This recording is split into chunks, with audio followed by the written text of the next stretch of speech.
So over here I have a motion map or vector diagram showing some very simple motion. The object begins at time 0, right when we start our stopwatch, at -1 meters behind the origin. And then it travels. Looks like these dots are evenly spaced. All these arrows are about the same size. So this object is traveling at a constant velocity. And it ends up here at time 5 seconds later, at looks like 9 meters, at a position of 9 meters. I can represent this exact same motion on a motion map like this and on a graph. This is going to be a little bit confusing because we are going to change one thing that you guys are used to. You are used to calling this axis down here the x-axis and this the y-axis. But those terms are no longer going to be helpful for us because we're not just worried about x's and y's. Those things don't really have any meaning for us right now. What are we worried about? We're worried about a change in position over time. Now remember, we did conserve the letter x, didn't we, to represent position. Position in space, we're only looking at one dimensions here, just like this number line, this reference frame. Position we said is represented with an x. So really what we're tracking is the change in x as time marches on. And this is how we're going to graph it. The time is going to go here on what we would normally refer to as the x-axis. This is going to be time in seconds. And then the y-axis is going to become the axis that will allow us to graph position, or x. I know this will take some getting used to for some of you, but I think it makes pretty good sense. Time always goes on the x-axis. It's always our independent variable, I guess you could say. And we're trying to see how does position change as time changes. And so let's see if we can graph this. At time 0, that's going to be right here on the x-axis. At the 0 of the x-axis, my initial position is -1. So I'm just going to use this kind of like data points to graph. I'm going to put a dot right there at -1. 1 second later, at t1, my object is at a position of 1 meter from the origin. So at 1 second, I'm at 1. At 2 seconds, I'm at 1, 2, 3. So at 2 seconds, I'm at 3. At 3 seconds, I'm at a position of 5. At 4 seconds, I'm at 7. And at 5 seconds, I'm at a position of 9. We have just constructed a motion graph. It shows us how position changes as time goes on. And this looks pretty linear. And you guys will see this is exactly what we would expect for constant velocity motion. Motion with no changing velocity, with no acceleration. And this is perfectly linear. I'm going to try to draw a straight line here. It's not going to work. So there is my motion, the motion of the object. Let's see what would happen if I, on the same axes, if I graph some different motion. Let's say that these are the red guys. This is the motion of my red object. Let me now track a blue object that's going a little bit differently. Maybe it starts at 8 meters. Okay, so I'm just drawing another object here. I have this object, this blue object, starting at 8 meters when the time is 0. This time it's going backwards, and it looks to me like the velocity is still constant. Let's see, for 1 second it goes back 1, 2, 3, 4, and then it goes back 1, 2, 3, 4. Constant velocity, constant negative velocity. So we can graph this object, and we'll see some interesting comparisons between these two graphs. So for the blue object at time 0, when the x-axis, the time axis is 0, I'm going to put a position of 8.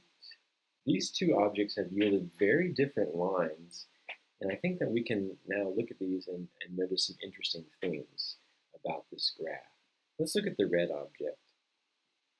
Let's see if we can describe the motion of the red object. The red object, first of all, I think we can see its starting point was -1 meters. It started behind the origin down here at a negative position. Just looking at the motion map, we can see that it is moving to the right. So we know that it has a positive velocity.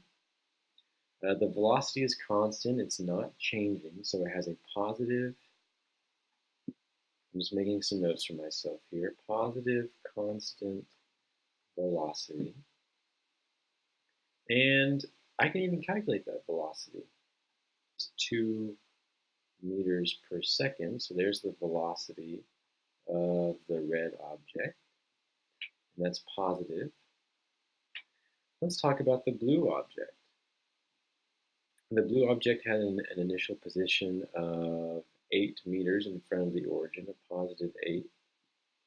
And this time it had a negative constant velocity. It's moving to the left. Remember, positive and negative in terms of velocity just gives you direction. -4 meters per second. I want to talk about their velocities here and compare the shape of their lines. If we had to compare the blue and the red lines here, I think you would notice two important things. First of all, they're going in opposite directions. The blue line is going down and to the right, and the red line is going up and to the right. Another important difference I think you would notice right away is that the blue line seems to be steeper. It shows a larger change over a shorter period of time, a larger change in position over a shorter period in time. It is steeper. The red line is more shallow. It rises more gradually. Think back to graphing. What quantity related to a line, to a graph of a line, tells you something about the steepness of the line and the direction of the line? It's the slope. These lines have vastly different slopes. I'm going to give you a minute and just look at the line. Don't look at this over here. Look at the lines I've graphed and see if you can calculate the slopes. Remember, slope is rise over run. I'll give you a moment to do that. When you calculate the rise over the run for these, let's just look at the red line. We rose a total of 10. We ended at 9. We started at -1. That's a rise of 10. And we went over 5. 10 over 5 is 2. The blue line, it ended up at 0. We started at 8. That's a fall of -8. And then we went over 2 for the slope of -4. Huh, do those look familiar? Yeah, those are the velocities, aren't they? You've just seen something incredibly, incredibly important. The slope of a position time graph like this is the velocity of the object. The slope of a position time graph is the velocity of the object. Let's take it one step further and let's see if we can model this mathematically using a linear equation. I'm going to do that in these purple boxes here so you can see it. We talked about this a little bit towards the beginning of the unit. Overall, I hope that you guys remember that lines have this general equation. I'm going to write it down here. Y equals mx plus b. I hope that you remember that m here was slope and b was y-intercept, the y value when the x value was 0. The y is the y coordinate, the x is the x coordinate. Well, think about this. Are we using y's and x's? No. What are we graphing on the y-axis? We're graphing position, aren't we?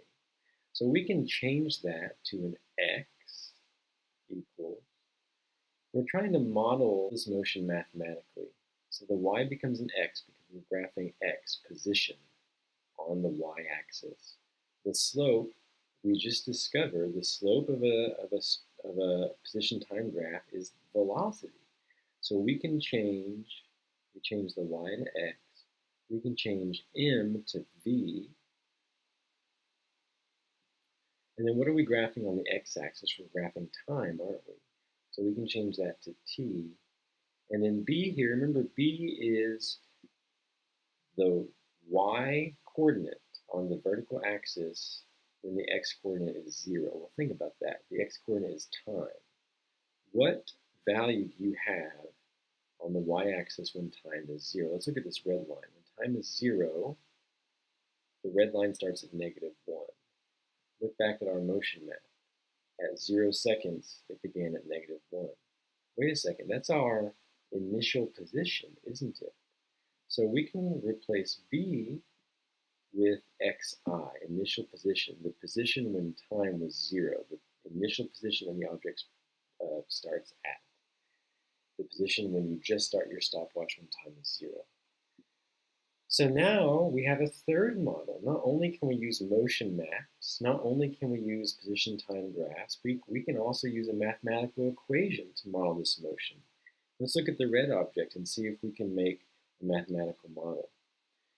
The x and the t we want to keep because those are variables. Those are our variables, and what we're trying to do is make an equation that becomes a prediction tool for us. So I'm going to keep x, and I'm going to keep t. What was my velocity for the red object? 2, right? So x equals 2t. And then what was the initial position, the xi of the object? -1, 2t minus 1. What I have now is an equation that will allow me to predict the position of the object for any given moment in time, as long as that object keeps its motion, does not change its motion. Let's see if we can use this equation to make a prediction. I'm going to do that right here. Let's say I want to know what the position of the object is when time equals 2 after 2 seconds have elapsed. All I have to do is plug in the shove. X equals 2 times, the question I'm asking is what is the position, what is x when time is 2? X equals 2 times 2 minus 1. 2 times 2 is 4, minus 1 is 3, x equals 3. I predict that this object will be at a position of 3 meters when the time is 2. Is that correct? Well, yeah, look at T2. The object was at 1, 2, 3 meters. We can also look at the graph. When time is 2, the object was 3 meters. So this equation perfectly represents the motion of this object, and I can use it now to make predictions. Let's model mathematically the motion of the other object using the exact same general form, x equals bt plus xi. And we could do the exact same thing now with this mathematical model. That's the beauty of this. We can use it to make predictions, to solve problems. So let's say now that I want to know what the position is. What is the x when the time is, let's say, 1 second. So I'm going to get x equals -4. My time is 1 plus 8. I'm going to get x equals 4. Is that correct? At 1 second, was this object at a position of 4? And indeed, our vector diagram and our graph at time 1, the position is 4. That is indeed what it shows us. So you can see what a powerful tool this is. You're able to take the motion of an object, represent it graphically, and then use that to create a mathematical model so that you can now make predictions and solve problems. In fact, this is how, in the days before computers and things, how engineers in the military, how they predicted where a rocket would land. They predicted how long the rocket would be in the air. And in fact, NASA still even uses this basic kinematics, the study of motion, and these mathematical models in their computer algorithms to calculate flight trajectories and things like that. So super powerful, super important model of motion.